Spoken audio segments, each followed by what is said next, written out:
innocent HIV person, or if someone was an IV drug user, then they deserve what they get, or if that person was participating in risky behavior such as homosexual or gay person. No, that's not true. You know, the fact of the matter is no one deserves this. You know what I'm saying? And again, education is the key, since there is no cure.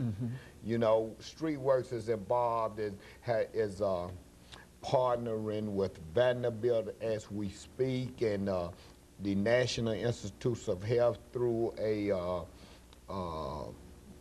agency called Ogilvy up in D.C. to do vaccine awareness, and we can talk a little bit more about that later. But you know, there's no cure, there's no vaccine as of right now. There's no vaccine, and the thing is, we just cannot get our community involved. It's like the stigma, that's attached to HIV is horrendous. You know.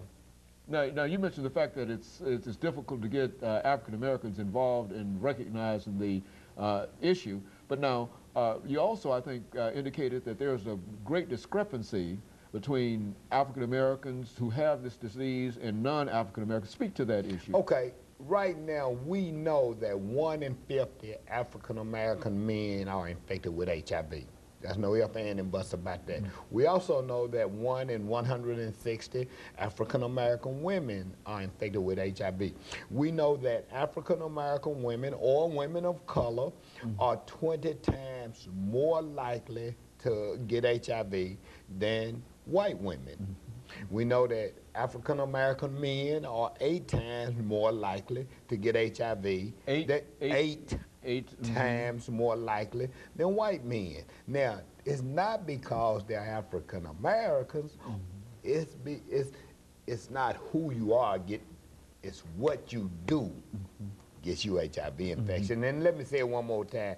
It's not who you are, but what you do. That's what gets you HIV infection. A white guy's risk is no higher than mine. It's that what I do as opposed to what he do is what gets you understand what I'm saying? Exactly.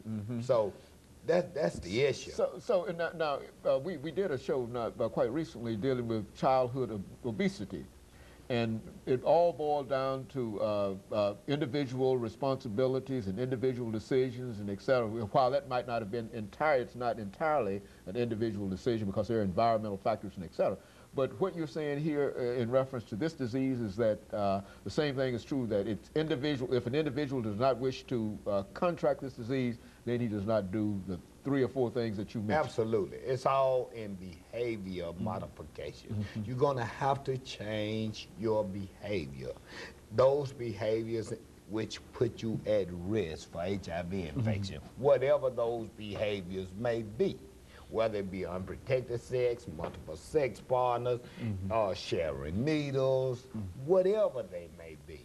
That's what it's all about. So it's really, again, as we make preparations for this second commercial break, it is still a behavioral kind of thing, and an individual can make a decision himself. Okay, and of course, we'll be back with our audience following this very, very short commercial break.